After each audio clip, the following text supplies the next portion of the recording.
July 2020, Cocoa Beach, Florida.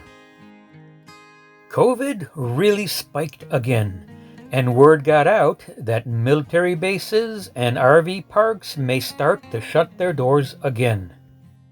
We left Norfolk, Virginia several weeks early because we had heard that Patrick Air Force Base at Cocoa Beach was about ready to shut its doors again. We left Norfolk early in the morning, before the sun came up, because we wanted to be here at Patrick as early as possible during the day. We arrived at Patrick at 11:45, and 15 minutes later, the base commander announced the closing of Patrick Air Force Base to include the RV park. So far, our luck is holding because we again have a place to live, at least in the short term. July in Cocoa Beach is hot, so we headed off to the beach to enjoy the nice cool water. It was on a nice August day like this that we noticed that the surf was getting way higher and stronger than we were accustomed to. And we knew why, because this has become another gift of this wonderful year we call 2020. And this new gift is Hurricane Isaias, headed right at us.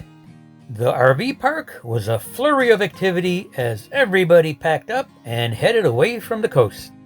We found an RV park near Orlando and spent 3 days there before coming back to Patrick Air Force Base at Cocoa Beach. But now we're back at the Canaveral Seashore, again enjoying the beaches, enjoying the boardwalks, enjoying the hikes. I guess it's a good thing that Janet and I enjoy the walking and the hiking and the relaxing on the beach, because honestly, there's not a whole lot else to do. Most of the restaurants are closed, and the few that are open are only working at 20-25% capacity. So during the middle of the week, when it's almost deserted, Janet and I make a point of going to one of these restaurants to just maybe help them stay afloat. But for the most part, we just hike and spend some quality beach time on the Canaveral Seashore. Of course, rocket launches are still happening, and that's always a high point at the park. And of course, we always take our morning walk on the jogging path at Patrick Air Force Base. Every now and then, we see this guy right next to the path. I suppose he splits up his time between the jogging path and the golf course, where we also see him every now and then. But the COVID seas are getting rough again. The number of cases, especially up in the panhandle of Florida, are definitely starting to spike again. And word has reached us that the RV parks up in the panhandle may be starting to close again. And this was quickly confirmed as we got a phone call from the Blue Angels RV park in the Panhandle, canceling our reservations until further notice. So Janet and I sat down and discussed our new plans over dinner and a bottle of wine.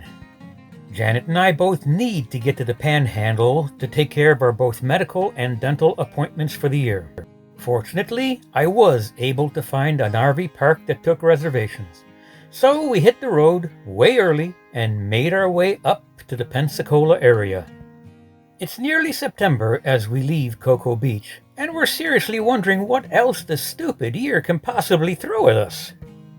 I guess we'll find out over the next 4 months. But for now, we're back on the road. See you at our next stop.